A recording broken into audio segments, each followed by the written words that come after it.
السلام عليكم، نتمنى تكونوا بخير وعلى خير باحسن الاحوال ان شاء الله. اليوم رجعت لكم فيديو جديده، فيديو اللي غنتكلم فيها على واحد الموضوع اللي طرحتوه عليا بزاف، سواء في لي كومونتير ديالكم ولا في الرسائل بريفي اللي كتوصلني في البريد الالكتروني ولا على الفيسبوك ولا على الانستغرام. بزاف منكم تيقولوا لي سلسبيل حنا يلاه بغينا نفتحوا قناه على اليوتيوب ولا يلاه بدينا في اليوتيوب وبغيناك تعطينا نصائح اللي تقدر تفيدنا. صراحه كاين بزاف ما يتقال للناس اللي باغيين يفتحوا قنوات على اليوتيوب، ولكن اليوم في هذا الفيديو قررت انني نجيكم بشي حاجه اللي مفيده خفيفه ظريفه وليسونسيال، يعني نعطيكم نصائح اللي انا بالنسبه ليا كنشوفها اهم حاجه ان الواحد يعرفها قبل ما يبدا القناه ديالو على اليوتيوب.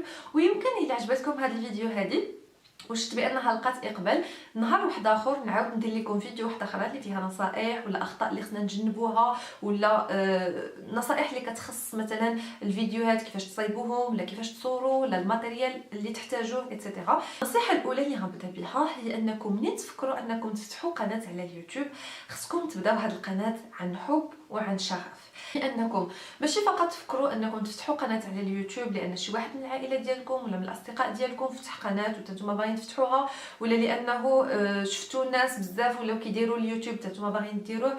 اليوتيوب هو واحد العالم اللي كيطلب الوقت، كيطلب مجهود، كيطلب الشغف باش تبقى الاستمراريه. فديروا اليوتيوب حبا في انكم باغيين تبارطاجيو مع الناس، حبا في انكم عندكم شي حاجه اللي بغيتو الناس يستافدوا منها، انكم تكومونيكيو مع الناس ايتترا. لان اليوتيوب كيخليك ماشي غير الناس يتعلموا منك ولكن حتى انت تتعلم من الناس، كتطور الشخصيه ديالك بواحد الطريقه رائعه.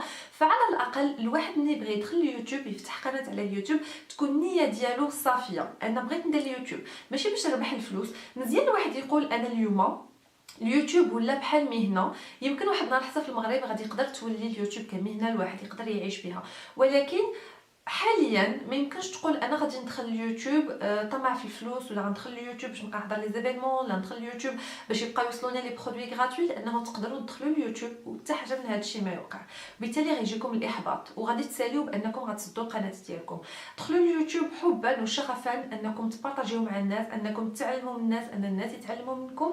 وايضا الاختيار ديال الحاجه اللي غتكلموا عليها في اليوتيوب خصها تكون كتناسب مع الشخصيه ديالكم ومع الحاجات اللي نتوما كتبغيو.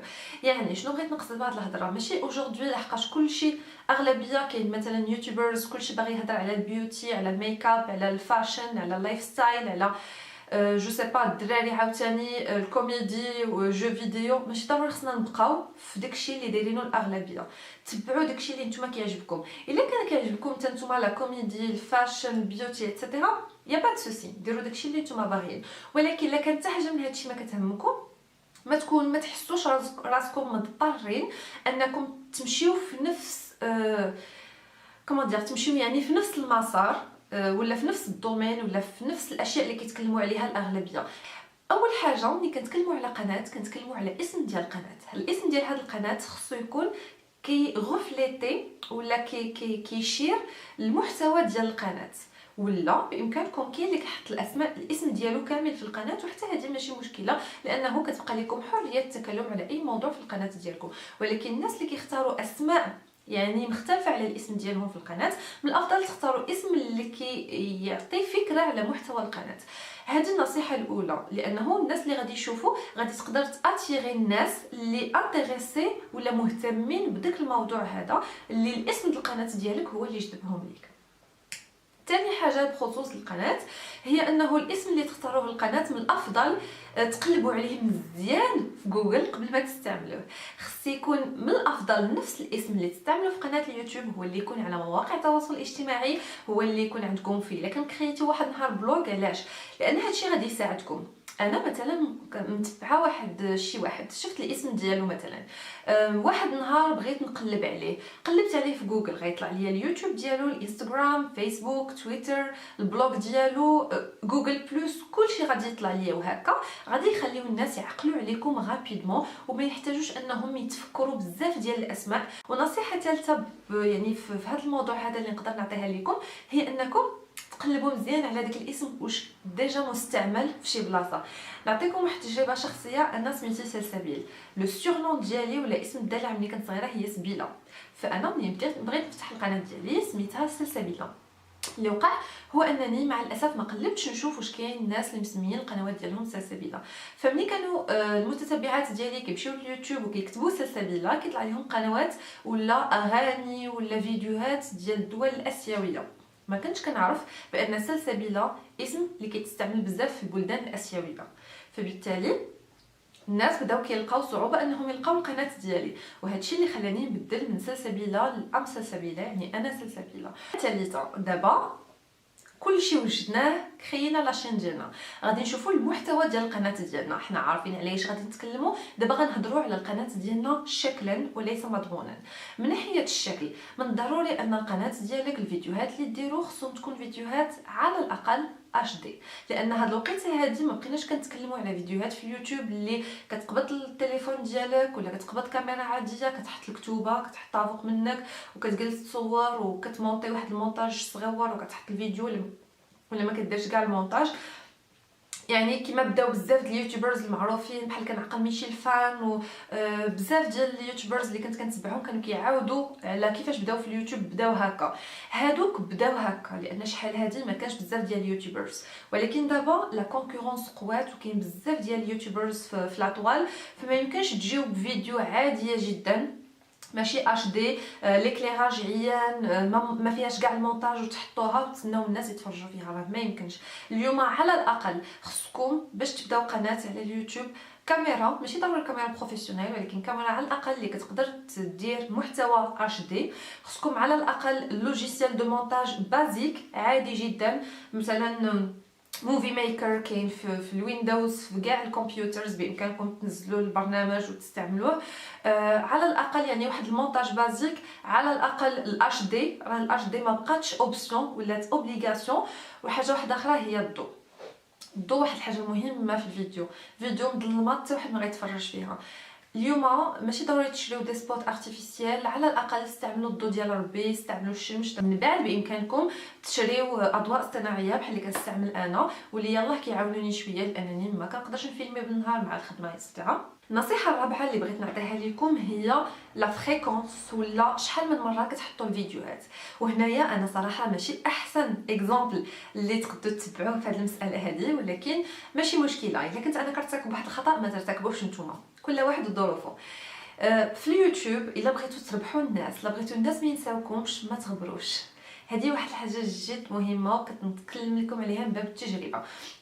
ماشي مشكله تحطوا فيديو في 15 يوم على الاقل بعدا، هذه سي لو مينيموم. ماشي مشكله تحطوا فيديو 15 يوم ولا فيديو في السيمانه، ولكن الاستمراريه وما تغبروش. خصكم تولفوا الناس اللي كيتفرجوا فيكم بحال اللي يعني كتحطوا لهم واحد البروغرام انه مره في 15 يوم غنمشي لهاد القناه غادي تكون حطات فيديو، مره في اسبوع غنمشي لهاد القناه يكون حط فيديو.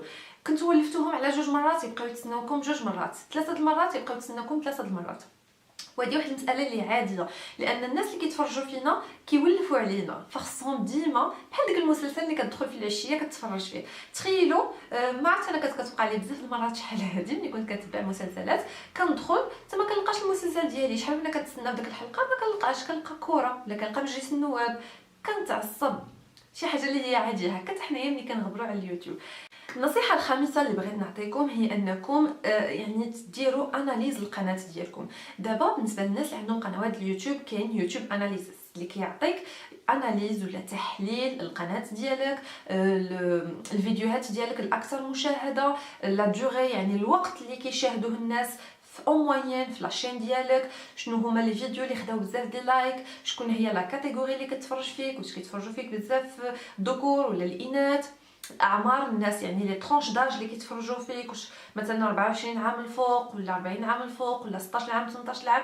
يعني كاين معلومات جد بريسيز، يعني جد شنو هي بريسيز، كاين معلومات جد مضبوطه في القناه في جوجل في يوتيوب اناليزيس اللي غادي يعطيكم، غادي يخليكم تعرفوا اكثر على الناس اللي كيتفرجوا فيكم وتعرفوا اكثر شنو هي الفيديوهات اللي كتمشى اكثر. قلت اكثر بزاف. يوتيوب اناليتيك غادي يسمح لكم انكم تعرفوا مزيان على الناس اللي متبعينكم، غادي تعرفوا شنو كيبغيو شنو ما كيبغيوش، شنو هما الفيديوهات اللي تقدروا تنتجوهم، وهكذا غادي تقدروا تصايبوا فيديوهات اللي غادي يتشافوا وتحاولوا تجنبوا الفيديوهات اللي ما كيتشافوش. يوتيوب اناليتيك حاولوا تستغلوه ماكسيموم لانهم غادي يساعدكم بزاف بزاف بزاف باش تعرفوا على الناس اللي كيتفرجوا فيكم، لانه الناس اللي كيتفرجوا فيكم كيعرفوكم لانهم كيشوفوا الفيديوهات ديالكم، ولكن نتوما ما كتعرفوهمش. عن طريق لي كومونتير بارفوا كتقدر تعرف الناس، ولكن يوتيوب اناليتيك خطير جدا وكيخليك تعرف على المشاهدين بطريقه احسن، وهو من بين الحوايج اللي غادي يساعدكم بزاف انكم تنجحوا في القناه ديالكم وتخلقوا محتوى اللي غادي يعجب الناس. في بعض الاحيان مع الناس اللي كيكونوا بداو قنوات في اليوتيوب وتيكونوا خدامين ما عندهمش الوقت بحالي انا، فانا وصلت لواحد لو ستاد ما بقيتش كاع كنسالي لا نطلع على يوتيوب اناليتيك، لا نشوف لي لايك، لا نشوف لي ديسلايك، لا نشوف لو نومبر دو فيو. ما نكذبش عليكم ساعة الله يعني انك تكون عندك يوتيوب في حياتك وتكون عندك خدمتك وتكون عندك الحياة الشخصية، راه ماشي شي حاجة سهلة ابدا ابدا ابدا. انا شخصيا واحد الوقيته حسيت بانني صافي ام لوست، ما بقيتش عارفه شنو ندير، ما بقيتش كنسالي ندير حتى حاجه في اليوتيوب ديالي، وهذا اللي خلاني نفكر انني ننضم للنيتورك. والنيتورك هما واحد الشبكات اللي كيساعدوك، هما اللي كيديروا اناليز في بلاصتك، تيقولوا لك يعني تقدر تطلب نصيحه. انا ما عنديش الوقت، ما نقول لهم عافاكم شنو هما الفيديوهات اللي كيتمشاو عندي اكثر، شكون هما الناس اللي كيتفرجوا فيا اكثر باش تقدروا تنصحوني. فيعني هما يعني كوتي كونسلتين كيعاونوك بزاف، كيدي واحد الارباح من القناه ديالك، واحد البورسونتاج لكل نيتورك كيحط بورسونتاج ديالو، ولكن اهم حاجه هما انهم كيعطيوك الدعم اللي ما كتقدرش توفروا لراسك. لان كنتمنى ان الانضمام ديالي لهذا النيتورك اللي هو الفان جروب يساعدني بزاف، ونقدر نتوفق ان شاء الله في القناه ديالي وندير لكم محتوى اللي يكون كيعجبكم. كنتمنى ان هذا الفيديو ايضا تكون عجباتكم وتستافدوا منها. الا عجباتكم ما تنساوش ديروا تامز اب وشجعوني بزاف باش ندير لكم فيديوهات اخرى. نقدر ندير لكم فيديوهات اللي نوريكم كيفاش تستعملوا لي لوجيسيال دو مونتاج، ولا ندير لكم فيديوهات اللي نشرح لكم كيفاش تكريو القناه ديالكم، ولا شنو هو الماتيريال اللي تحتاجوا تشريوه باش تصايبوا لي فيديو ديالكم. ولكن هادشي كامل غادي يكون كيتعلق بمدى نجاح هذا الفيديو هذه، لان الا ما عجباتكمش ما كاينلاش ندير لكم فيديو واحد اخرى. جميع الاحوال انا درت هذا الفيديو باش نعاونكم باش تستافدوا. كنتمنى انني نكون عند حسن الظن ديالكم. لا تفرجتوا في هذا الفيديو عجباتكم ما تنساوش تشتركوا في القناه ديالي، ضغطوا على الزر الاحمر وايضا على الجرس باش فيما نحط فيديو جديده يوصل لكم اشعار يقول لكم راه امس سلسله حطيت فيديو جديده. كنعطيكم موعد ان شاء الله في الفيديو مقبله. تهلاو ليا راسكم. سلام.